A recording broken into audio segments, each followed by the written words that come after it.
Were you really nervous going into your first NHL training camp? Yeah, you get beat really up pretty scared. good? Yeah, you get I mean, so you go in with a lot of fear and apprehension, and so what do? You overreact to the first guy that comes near you. And I used to say, if you even thought about attempting to fight me, I jumped you. So, you give me a look. The look's going to mean something. And so it was crazy. A lot of looks in the old days, and you had to handle yourself and do what you did, right? But it was now they put in rules, and it was different now. Now, you guys called Bobby Orr the Godfather in the room, correct? Completely. No, he was it. Yeah. Now there was not even a discussion about that. Yeah. Now, how long did it take? Obviously, when you get the Espo and Busick or the older guys, how long did it take to become Bobby's room? I mean, he was only still only a teenager then. Was it almost overnight? Did it take? Well, a couple years? he couldn't come into the team till he was 18. He went up in March, 18th birthday. Joink. So I was playing him against Junior on the Thursday night, and he's gone up in the NHL on Saturday night. So. Yeah, he was there. Did you go at him when you played against him? Well, I had a thing one time, and Bobby hates this story. Oh, sorry, Bobby. And we're playing junior, right? And Bobby was with Oshawa, and I was with Niagara Falls. Both teams are owned by the Bruins. So they're trying to show us off. Don't get panicked. Everybody's panicked. We've been dead last for a long time.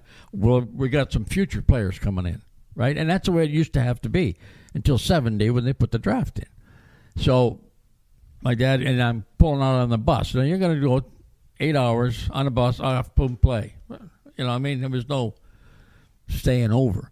So I'm getting in the bus, and all the guys are getting comfortable settling in the bus, and poof, I see this bright yellow car. It was my dad's canary yellow station wagon.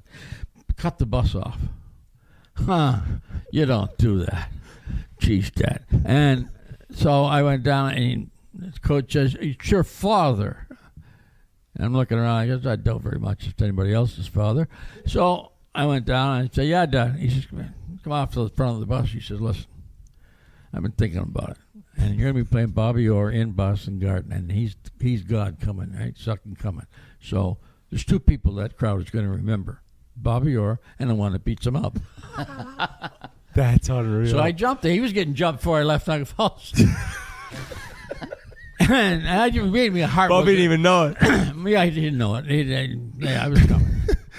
So it was, I really didn't have my heart in it. It was kind of more of a wrestling match, but that was. But you remembered. No, and that night I'm in, in the old garden. You guys ever gone to the old garden? I was there. Yeah. I haven't. In the big cow trough there for the Euro? Yeah. Yep.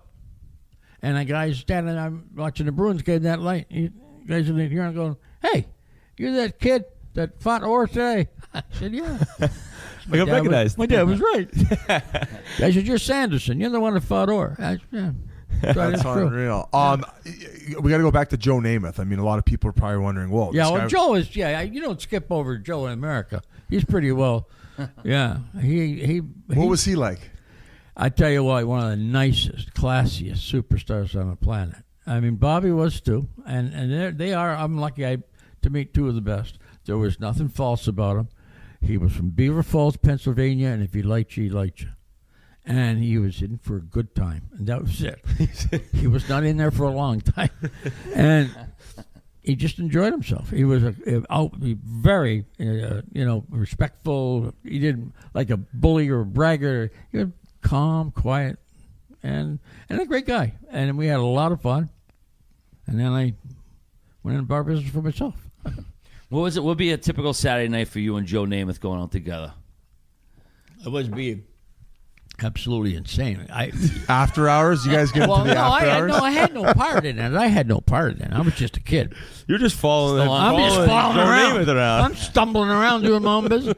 And it was parties were crazy. And I didn't. The kid in the candy store. You don't know what to do. I mean, you don't. No. And It's a young kid say, from Niagara Falls. She's way too good looking for me. And she wouldn't be. That'd be fun. That's a good feeling, isn't it? It's a good feeling. Yeah, when that was my biggest fear is rejection. That was my biggest fear ever. Oh, really? Oh, as a kid, Oh, no, sure. I strike out. Oh, yeah. But yeah. But hey, I got a lot of bats. Got it. What else do we got to talk about? I mean, let's talk about your. Go ahead, Talk Ari. about the first cup. Yeah, I was going to say, I mean, you and Bobby obviously got along much better later. You assisted on the most famous photographer, most Thank famous God. picture. Yeah, I'm really lucky that I did that. Sanderson, the whore. Yeah, I mean, it's, Yeah, and he mumbled it. Don't mumble it. He Get did it out mumble it. there. No, but Did you Yeah. realize right away that play was going to be something immortal? no, what's all I had to do. I knew Bobby give it to me, and I knew he'd jump in from the point because he always did because he was that fast, that quick. And I missed the net. The puck had gone around the boards, and I bring it off the post. I think it hit the post. It didn't went around. And I was followed up by going behind the net because now it was out of play. And Bobby jumped in, threw it to me, and then just cut for the net. It's a very simple play. You do it a lot, give and go. And that was it. And I saw it go through his legs. I said, holy, we just won the Stanley Cup. And I looked at the referee. No penalties, right? Okay. And that was it. So it took me a little second to see it. And then the videos of the If they didn't trip him, if Noel Picard did not trip Bobby a second after he scored, he wouldn't be airborne, and it wouldn't be the picture it is. and it is such an incredible photo. Yeah. So the funny thing about the older celebrations, Stanley Cups or whatever sport, fans are on the ice with you guys. Oh yeah. Are you just like shooting the shit with some random guy who was running on celebrating? I was on the ice, and then once the family was, like I said, there wasn't. You could get there on the ice very easily. Yeah, if you yeah. tried. There wasn't the high glass and all that stuff. So, and then all these people on the ice slipping and sliding in shoes. Yeah. So, and this guy coming at me, and I catch him out of the corner of my eye, and I just drop my shoulder into him. It's my dad. I said, hey, what are you doing? And I'm picking him up because that's the only time you hit anybody in the whole series. Just assisted on. Yeah, but Cup when winner. I was a kid, and I was 13, and you had to have tax. You know what I mean? You had tax, were cool. I mean, but they were expensive, $124 in those days. And my dad making $26 a week. That's month's pay for a pair of skates. Oh. And he said, all right. He said, and Christmas, I got him at Christmas. And I said, oh, wow. And on one condition, he says, I get the first ring. Never even thought about it. I'm 13. No way. And I hit him. He said, I got the ring. That's And I unreal said, story. Yeah, and I got it. I gave it to him. I got both of them. So Nancy, my wife, God bless, she's patient, very patient woman. And I got one now too, buddy. It's yeah, awesome. I go, yeah, you're dead without him. Yeah. You're dead without him. I mean, you get 40 years old, don't know where you're going. You better find somebody quick. Yeah. So I take her to meet the family, and I said she'd never seen the rings. So I said, Dad, where are the rings? And my dad gets up. Oh, okay, sure. He goes in the hem of the curtain. He sewed them into the hem of the curtain. I said, Dad, what are you doing that for? He goes, oh, when somebody break in here, they know my rings are here, they'll steal them. And I said, well, I probably wouldn't look there, but yeah, good enough. But he cut the showed her both rings. No one's gonna way. steal my curtains. No, they're way gonna to do hide. it. They won't know. You led the league in penalty minutes that playoffs. 72 penalty minutes. I did. Yeah. I tell you what, you know what amazing how many penalty minutes they get today? I remember a brawl.